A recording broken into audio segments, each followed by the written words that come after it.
이곳 네팔 포카라 시에 있는 히말라야 성산 기슭에서 새벽 3시에 청정한 마음으로 법화경 설법을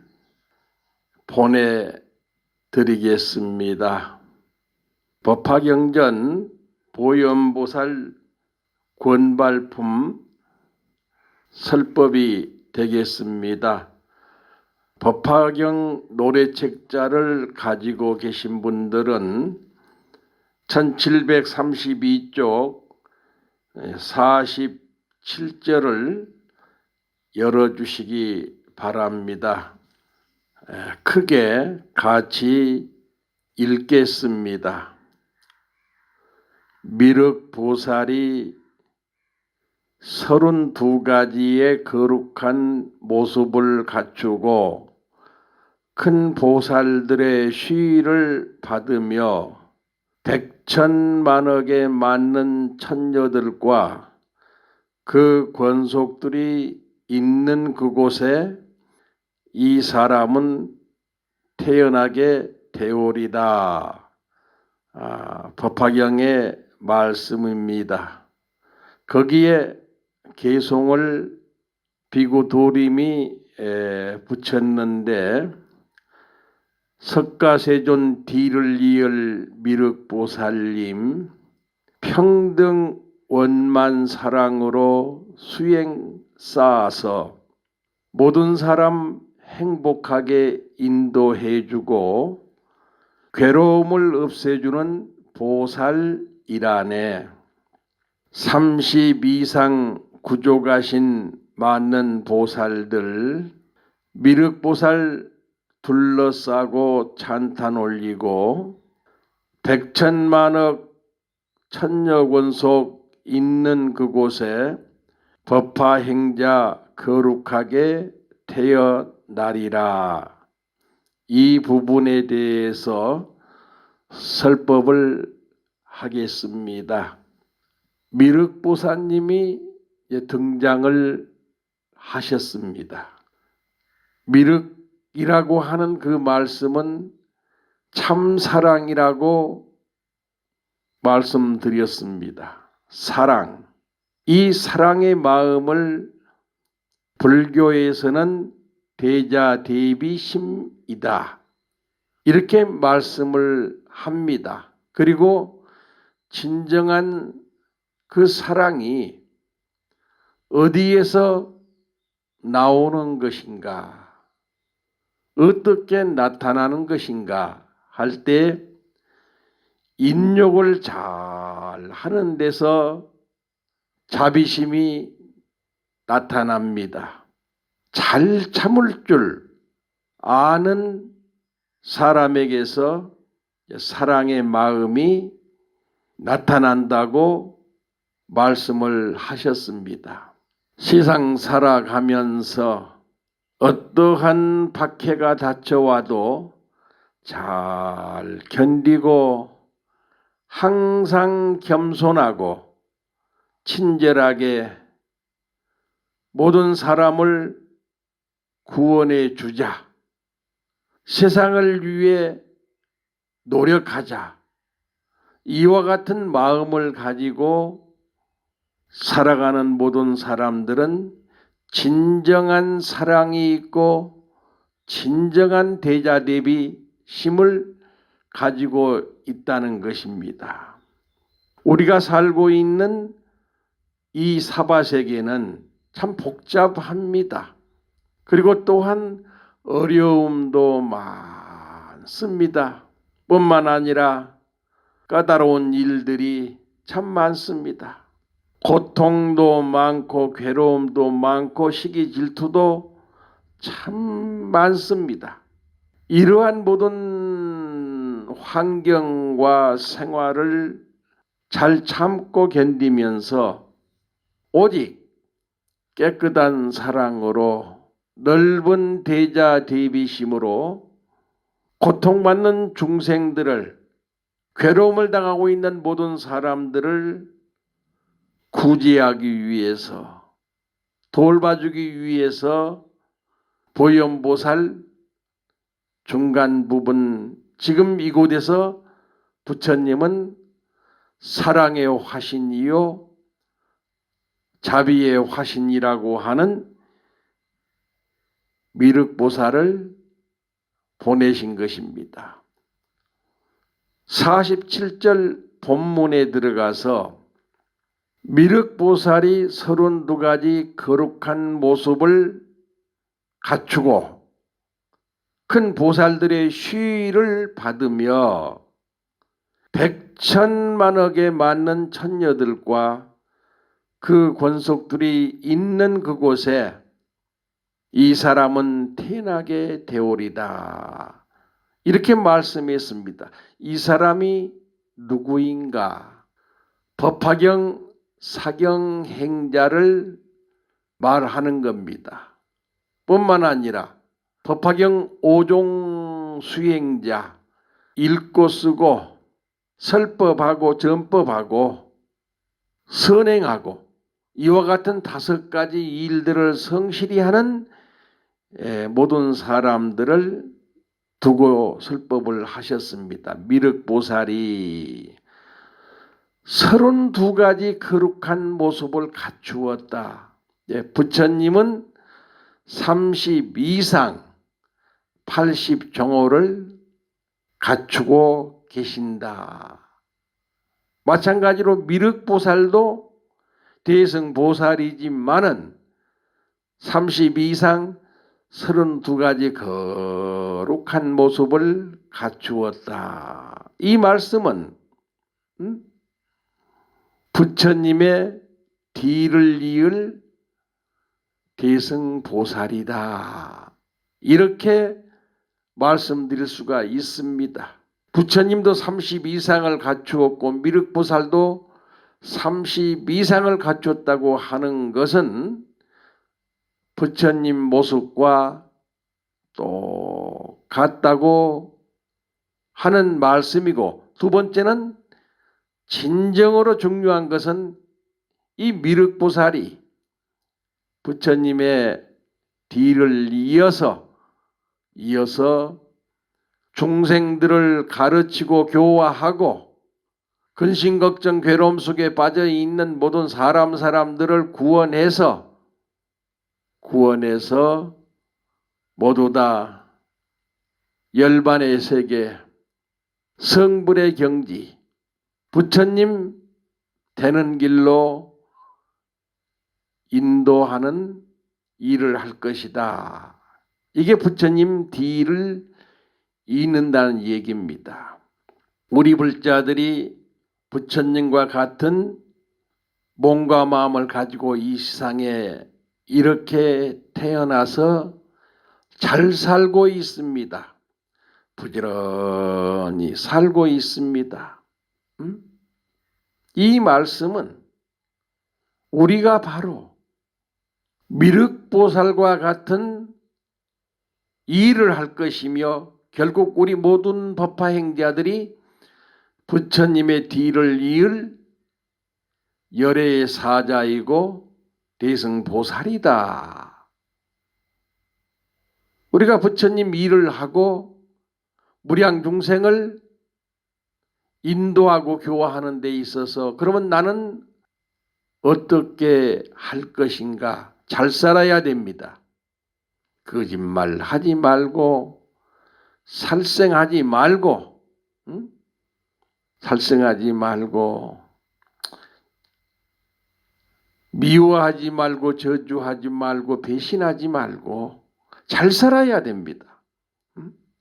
우리 스스로가 어려운 환경 속에서 잘 견디고 잘 참으면서 잘 살아 주었을 때, 그때 우리는 부처님의 뒤를 이을 열애의 사자로서 대승보살로서 부처님 일을 할 수가 있다 하는 말씀입니다. 두 번째 줄에 큰 보살들의 시위를 받으며 무량무수한 대승보살들이 이 법화경 사경 행자를, 법화경 5종 수행을 하는 모든 행자들을 옹호하고 보호해서 지켜주고 있다는 말씀입니다.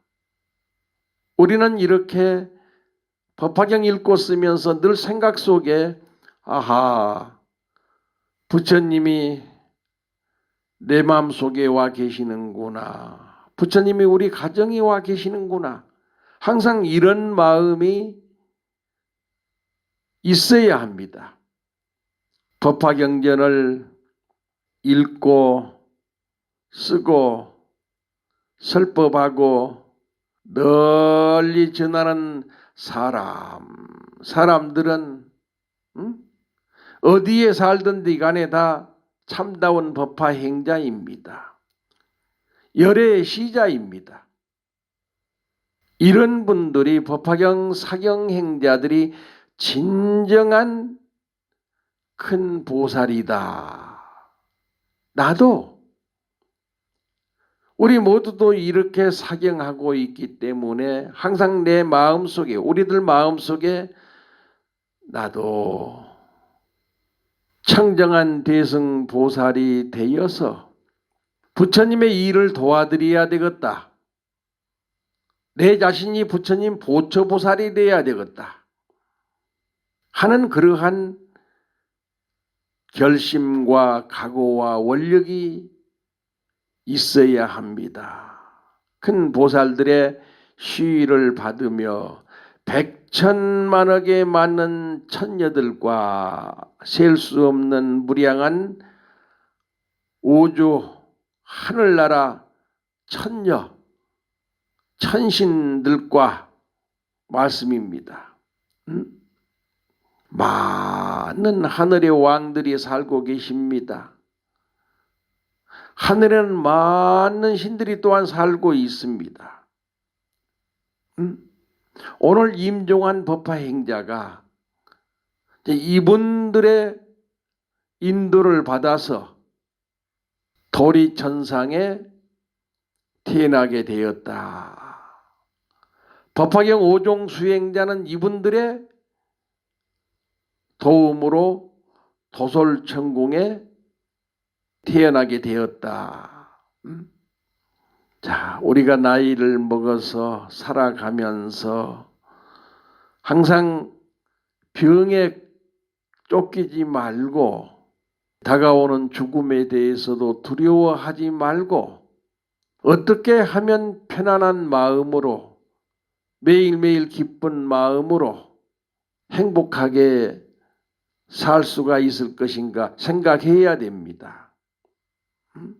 돈도 나를 그렇게 만들지 못하고 재산도 나를 그렇게 만들어주지 못합니다. 어떠한 부귀 영화도 어떠한 명예와 권력도 나를 그렇게 평온하게 기쁘고 행복하게 만들어주지를 못합니다. 그러나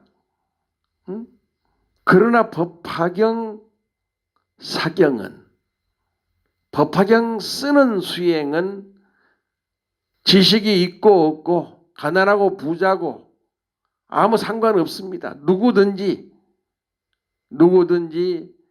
한 자 한 줄 천천히 쓰시다 보면은 내 마음이 평온하게 아름답습니다. 내 마음이 무한히 기쁩니다. 뿐만 아니라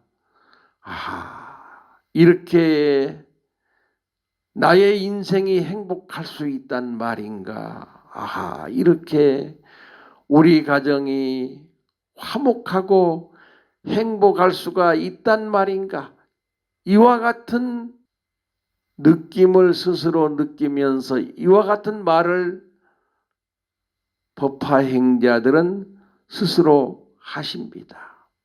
이게 하늘이 높고 천신 천왕들이 돕고 뿐만 아니라 법화경 사경하면은 법화경 글자 한자 한자 속에 무량무수한 부처님의 생명이 계시면서 그 청정한 영원한 부처님의 생명이 쓰는 동안에 내 마음속으로 들어오면서 나를 그렇게 깨끗하게 정화시켜 주시고 나를 그렇게 편안하게 해 주시고 기쁘게 해 주신다. 이게 백천만억에 맞는 하늘의 신들이란 얘기입니다. 이 신들도 그렇게 법화행자를 돕는다.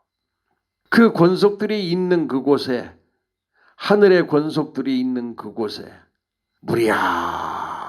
무량무수한 하늘의 천신들이 있는 그곳에 재석 천왕도 자기 나라 백성들을 데리고 살고 있고, 범천왕도 자기 나라 백성들을 데리고 살고 있고, 대자재천왕도 마찬가지입니다.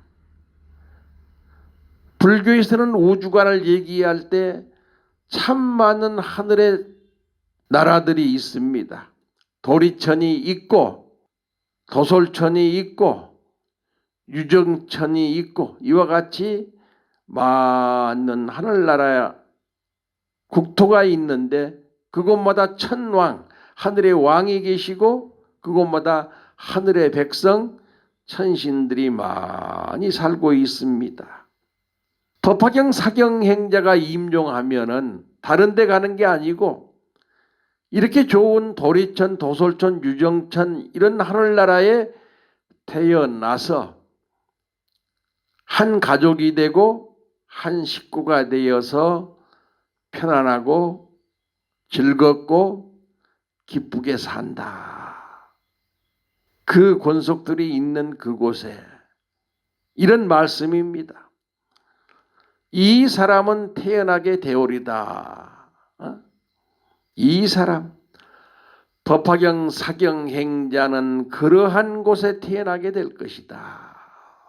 법화경 받아가지고 읽고 쓰고 외우고 설법하고 널리 전하는 사람은 바로 그런 천상세계에 태어나게 될 것이다 하는 말씀입니다.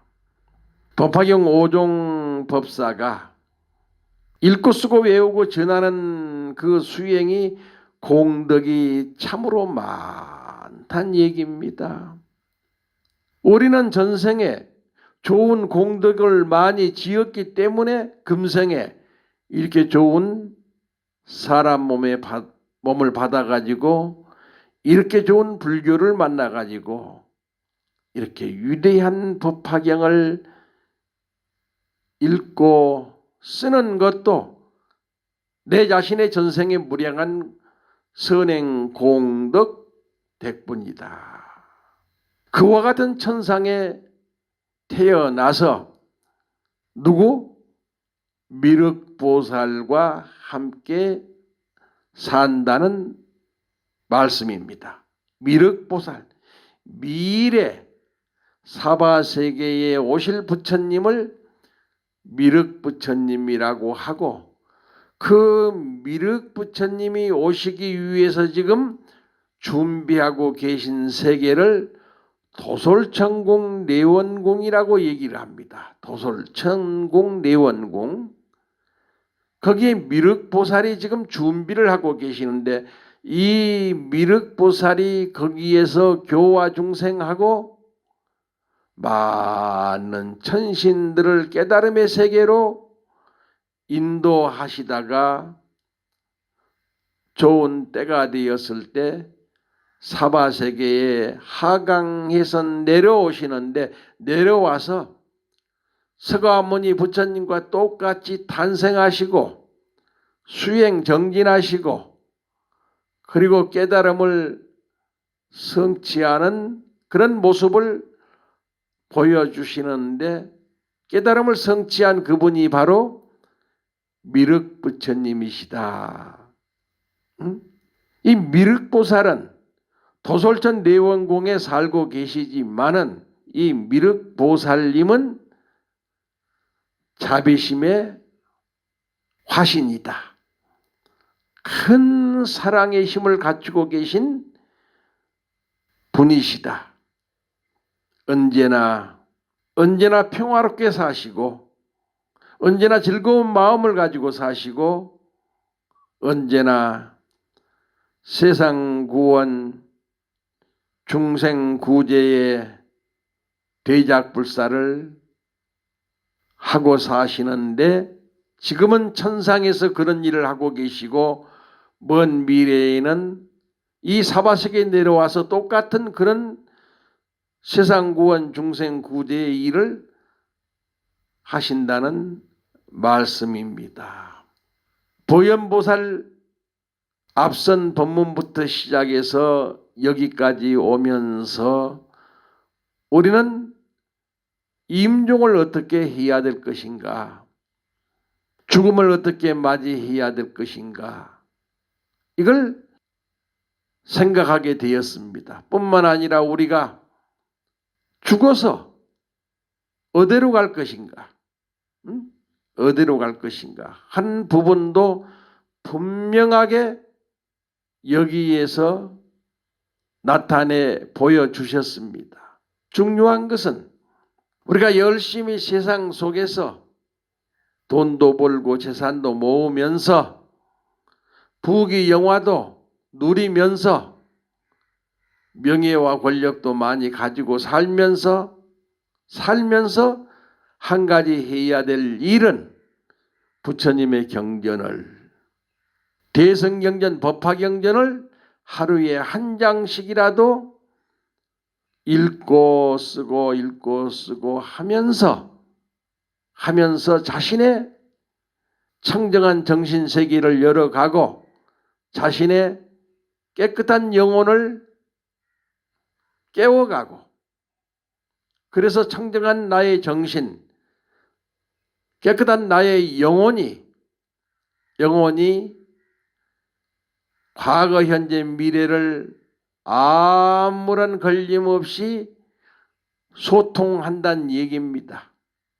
하늘과 땅과 사람, 이 천지인의 세계를 법화경 읽고 쓰는 사람들은 아무런 장애를 받지 아니하고 천상세계에 태어나게 된다고 하시는 그런 말씀을 부처님께서 보현보살 구원발품에서 우리한테 잘 가르쳐주고 계십니다. 이곳 네팔 히말라야 근방에는 굉장히 산천초목도 좋습니다. 뿐만 아니라 가지가지 꽃들도 많이 피고 있습니다. 어제는 호숫가에 잠깐 나가서 걷다가 호수에 살고 있는 물고기들을 향해서 두 손 모아 합장하고 법화경 첫 장을 암송해 드렸습니다. 이와 같이 나는 들었노라. 한때 부처님께서 마갈타국 왕사성 기사굴산 영산도량에 계시었다 하는 부분을 지극한 마음으로 크게 암송했더니 호수물이 출렁출렁 박수를 치면서 찬탄을 해 주셨습니다. 호수에 있는 우리 물고기 중생들도 용출하면서 법화경의 설법이 감사합니다. 그래서 저도 기분이 좋았습니다. 다음은 48절에 대한 설법을 해드리겠습니다. 오늘 여기서 마치겠습니다. 감사합니다.